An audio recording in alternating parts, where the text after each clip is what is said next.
What's up, guys? This is Gunzilla here, and today I'm bringing you some information about the regeneration system. It is like the prestige system from Call of Duty, but a tad different. There's actually a few more things that are required in order to regenerate every time, and I come on here to kind of clear up some questions that you might have about it. So there are 10 generations in all. You start out on generation 1, and you can regenerate up to 9 times. So, when you first time you generate, you'll be on generation 2, and then so on and so on. Now, it seems pretty simple enough. All you got to do is really reach level 50, right? That's the level cap. No, not necessarily. They actually changed it up a little bit than the prestige system in Call of Duty. So Call of Duty, all you got to do is put the time in, and you'll get to whatever prestige you want to get to. Well, in Titanfall, they have a little bit different mechanics in their generation system. Not only do you got to reach level 50, the level cap, then there's challenges that start to appear as you enter in from generation 2 to 3. The first time you generate, it will cost you nothing but the level 50.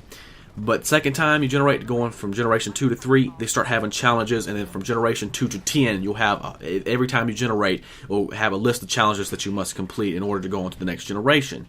And these challenges can be simple, or they can be really, really hard. All depends on the challenge.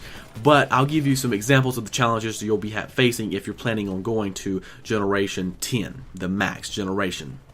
So for example, if you're going from generation 2 to 3, there's 4 challenges. You'll have to kill X many enemies with the shotgun. You'll have to kill X many enemies with the 40mm cannon, and so on and so on.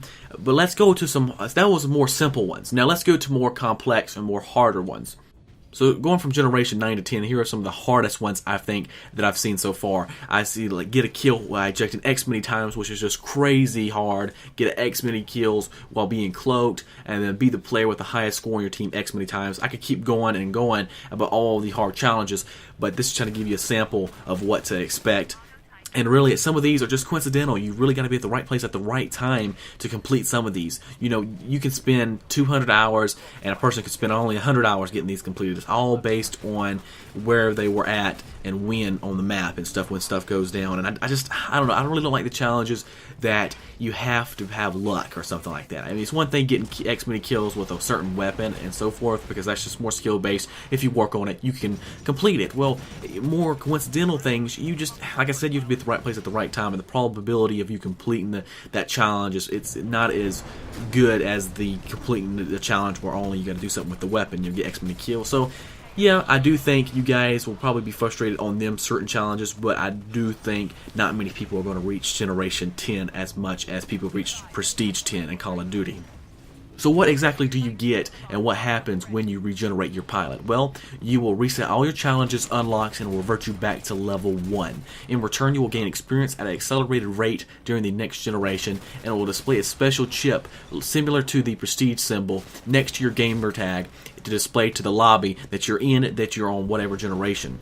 So it's almost like bragging rights as far as that little chip that you get in a lobby. I do think that's nice. But other than that, that's really the only things you get, and the accelerated experience. So what is the accelerated XP rates as you go through each generation? Well, starting out at generation 1, you have 100% XP increase. Then going all the way to generation 10, you have up to a 350% XP increase. So as you see, it goes up and up as you regenerate all them times. It's kind of like a little reward for doing all of that. And it's a little bit easier every time to rank up every generation you go through. So, I mean, I do think it's a nice little reward system they got going on with each generation, but I just don't think it amounts up to what it takes to actually regenerate. So is it worth it? It's up to your personal opinion. I personally don't think that when you get to generation 10, it'll be all worth it and all easy, but I mean, I definitely say go for it if you think you can do it. I don't know if I'll definitely be able to get to generation 10, but I'm going to try to go as far as I can. So hopefully you guys enjoyed this video. If you did, thumbs the video up, helps me out a lot, and let me know, are you guys going to try or to reach generation 10, or what do you think your highest generation level is going to be? Let me all know in the comments down below. See you guys later. Peace out.